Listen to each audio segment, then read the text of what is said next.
আল্লাহ তাআলা হাজীদেরকে এত সম্মান দিয়েছেন, যারা হজ করে। আল্লাহ সুবহানাহু ওয়া তাআলা আল্লাহ জাল্লা শানুহু বলেন, যেই আসওয়াক পাথরে চুমা খায় হাজিরা হজ করবার যায়া, চুমা খাবার না পাইলেও উদ্দেশ্য করিয়া হাত উঁচা করলে আল্লাহু আকবার কইয়া গুনাহ টাইনা নিয়ে যায় পাথরে। এই পাথরের চোখ আছে, মুখ আছে, কান আছে, সব শুনে, চোখ আছে, দেহে। হাসরের ময়দানে এই পাথর বলবেন, আল্লাহ, যারা হজ করবার আইছে, যারা আমাকে চুমা খাইছে, চুমা খাওয়ার চেষ্টা করছে, এদেরকে তুমি মাফ করে দাও। আল্লাহ তাআলা বলবেন, এরা তো গুনাহ করছে, অন্যায় করছে, আমার হক নষ্ট করছে অনেক। বলবে, এদেরকে যদি ক্ষমা না করো তাহলে আমি এমন চিৎকার দিব যে জান্নাতীরা জান্নাতে যায়, এরাও শান্তিতে থাকতে পারবে না আমার চিৎকারে। এরকম কথা শোনার পরে পাথরের এই দরখাস্ত, আসওয়াক পাথরের দরখাস্ত, আল্লাহ তাআলার হক যদি কেউ নষ্ট করে দেয়, বান্দার হক যদি নষ্ট না করে, শিরকি গুনাহ যদি না করে থাকে, তাহলে আল্লাহ তাআলা মাফ করে দিবে পাথরের দরখাস্ত। কিন্তু আল্লাহ সুবহানাহু ওয়া তাআলা আল্লাহ জাল্লা শানুহু বলেন, এর পরেও অনেক হাজী আছে যে তাদের হজও কবুল হবে না, পাথরের দরখাস্ত মঞ্জুর করা হবে না, তারা জাহান্নামে যাবে। ভাই দোস্ত বুজুর্গ, আমার নিজের চোখের দেখা যে হজ করে আইছে, মুখের মধ্যে বছর পর বছর যাইতেছে, দাড়ি দেখি না, দাড়ি রাখে না, নামাজের ধার ধারে না, অন্যায় অপরাধের সাথে জড়িত, অথচ সে হজ করে আইছে। এরপরে এরকমও দেখা আছে যে সে এমন রেস্টুরেশন মানে হোটেল দিছে যেখানে নারী পুরুষ আবেগতে যারা কলেজে লেখাপড়া করে, তারা যায় রাত কাটা বাড়ায় নিয়া এই যে যে জিনা করতেছে, সে যে আশ্রয় দিছে, সে যে এটা নিরাপত্তা ভাবে তাহার ব্যবস্থা করছে, তারও কিন্তু আমল নামায় জিনার গুনাহ লেখা হইতেছে, মৃত্যুর পরে জাহান্নামের আগুনে জ্বলব।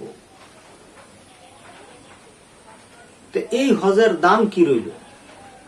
যেই যে হজ যারা করে, এদেরকে আল্লাহ এমন সুযোগ দিছিল যে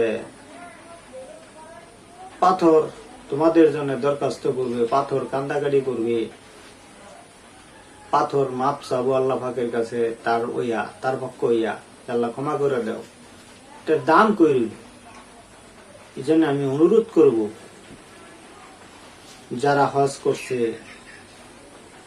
তারা এখন তওবা করুক, মাপ চাক আল্লাহ পাকের কাছে, যে আল্লাহ আমাদেরকে মাফ করে দাও, আমরা যেন দামি হয়েই কবরে যাওয়ার পাই।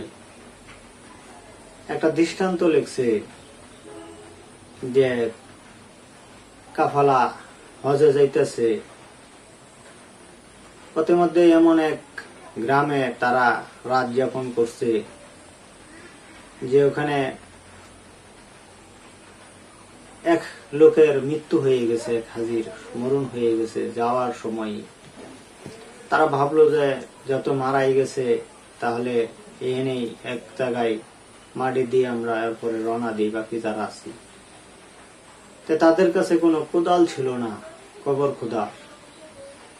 পাশে এক বাড়িতে যায় বলছে যে কে আছেন? এক মহিলা বলছে আমি।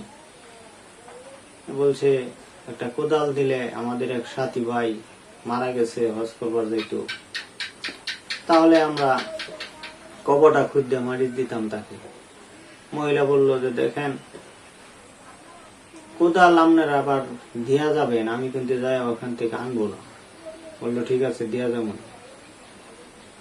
কবর খুঁজা কবরের ভিতরেই যে কোদাল রাখছে ওই কোদাল আর তুলে নাই, ওইভাবেই লাশ নামায়া মাটি দিয়া লাইছে। এরপরে তাদের স্মরণ হয়েছে কোদাল খো। একজনে বলে কোদাল তো কবরের ভিতরে রয়ে গেছে, তুলি নাই।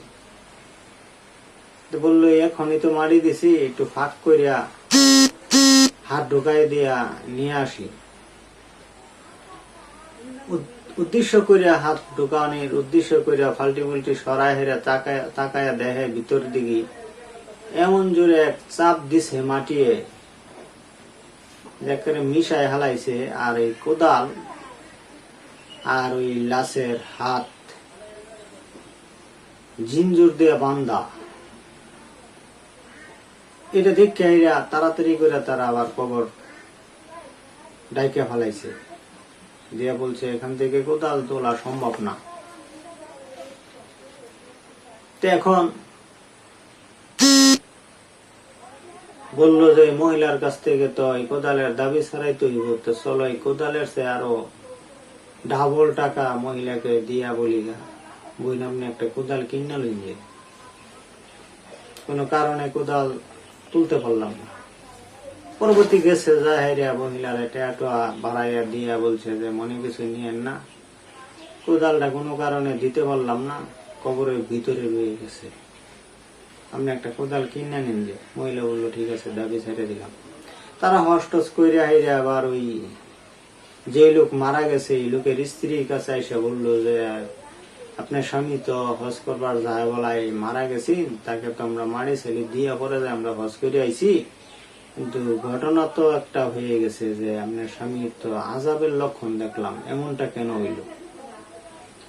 স্ত্রী বললো যে আমি অনেক তাকে বুঝাইছি এর আগে, কারণ একটা স্ত্রী জানে স্বামী কেমন, ভালো না খারাপ, স্বামী কি হালাল খায় না হারাম খায় স্ত্রী জানে। এই জন্য মহিলাদেরকে অনুরোধ করব, মা বোনদেরকে অনুরোধ করব, আপনারা স্বামীকে ভালা দিকে দাওয়াত দিবেন, হালাল খাওয়ার জন্য উৎসাহ করবেন, হারামের দিকে যেন স্বামীরা না যায়। দুনিয়ার আরাম আয়েশের জন্য অনেক সময় স্ত্রীরা পেশার সৃষ্টি করে স্বামীদেরকে, যার কারণে স্বামীরা সুদের ঘুষের সাথে হারামের সাথে জড়িত হয়ে যায়। কিন্তু এই মহিলাটা ভালো ছিল, বলছে স্বামী আপনি অন্যায় করবেন না, কিন্তু স্বামী কথা শুনে না। বলে কি অন্যায় করতো আপনার স্বামী? যে তার এক বন্ধুর সাথে সে ব্যবসা করত, অনেক টাকা পয়সা ব্যবসাতে আসিল এর বন্ধুর মিলাই। একদিন বন্ধুকে সে ফাঁকা এক জায়গায় মাইরা লাশ ফালাই থইয়া টাকা পয়সা লইয়া করছে। এই যে হত্যা করিয়া যে টাকা পয়সা আইনা যে বুক করছে, এটার কারণে আমি জানি যে আল্লাহ তাকে শাস্তি দিবে মৃত্যু হইলে। দেখছেন অন্যায়ের সাথে জড়িত থাকার কারণে আল্লাহ হজ করবার দিছে না, আর সে মাফও পাইছে না।